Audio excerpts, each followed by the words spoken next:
નાસ્તાના પૈસાને લઈને થયેલી બોલાચાલી હત્યામાં ફેરવાઈ હોવાનો કિસ્સો સામે આવ્યો છે. આ ઘટનામાં એક યુવકને પોતાના જ એક સ્વજને છરીના ઘા ઝીકીને પતાવી દીધો હતો. બનાવ અંગેની મળતી વિગત પ્રમાણે લિંબાયત વિસ્તારમાં નાસ્તાના ખર્ચને લઈને થયેલા સામાન્ય ઝઘડાએ હિંસાત્મક વળાંક લઈ લીધો હતો, જેમાં 21 વર્ષના યુવક રવિન્દ્ર પાટીલની જાહેરમાં ચપ્પુ વડે હત્યા કરવામાં આવી હતી. ચોંકાવનારી વાત એ છે કે હત્યા કરનારા બંને આરોપીઓ તેના નજીકના સગા હતા.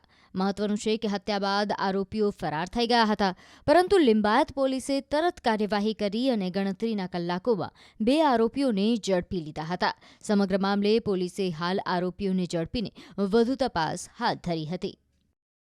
સુરત શહેરના લિંબાયત પોલીસ સ્ટેશન વિસ્તારમાં ગઈકાલે એક હત્યાનો બનાવ બન્યો હતો. લગભગ 5-5:30 નો બનાવ છે, સાંજનો.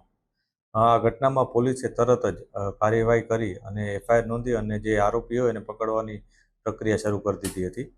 એમાં પોલીસના ધ્યાનમાં આવ્યું હતું કે 2 આરોપીઓ આમાં સંડોવાયેલા છે.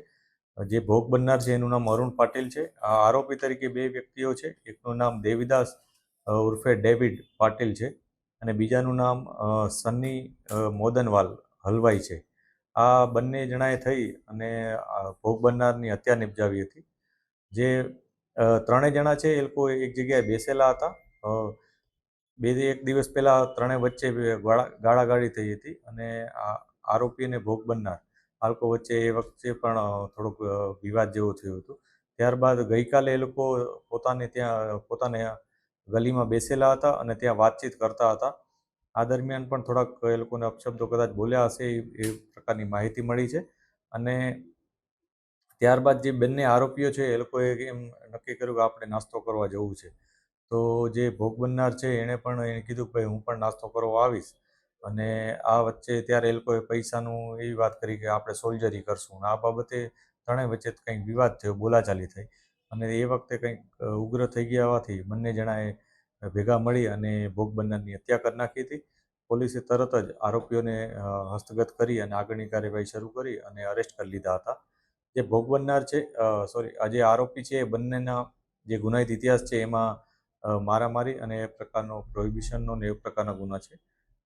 પોલીસે આગળની કાર્યવાહી હાથ ધરી છે. હજી પણ અમે ઇન્વેસ્ટિગેશન ચાલુ એ બાજુ પણ રાખ્યું છે કે અન્ય કોઈ એમાં એંગલ છે કે નહીં અને જે આરોપી છે એમનો કોઈ ગુનાહિત ઇતિહાસ છે કે નહીં એની પણ અમે તપાસ કરી રહ્યા છીએ. જે હત્યા નિપજાવવામાં આવી એમાં જે આરોપી છે એ લોકોએ ચપ્પુ વડે હત્યા નિપજાવી હતી, જેમાં બંને પાસે ચપ્પુ હતું અને એ લોકોએ ભોગ બનનાર ઉપર એટેક કર્યો અને એની હત્યા નિપજાવી હતી. બંને આરોપીઓ પકડાઈ ગયા છે. પોલીસે એને અરેસ્ટ પણ કરી લીધા છે. આમાંથી 2 વ્યક્તિઓ, એક ભોગ બનનાર ને આરોપી, એ લોકો કૌટુંબિક ભાઈઓ પણ થાય છે, મામા ફૂઈના ભાઈ છે. આ પ્રકારની માહિતી પણ પોલીસને મળી છે. અને બંને વચ્ચે ગઈકાલની જે ઝઘડો થયો એ અને 2-1 દિવસ પહેલાં પણ અપશબ્દો બોલી અને ઝઘડો થયો હોવાની માહિતી છે. એટલે આ જ કારણ હોવાનું પ્રાથમિક દ્રષ્ટિએ અમને જણાઈ આવે છે.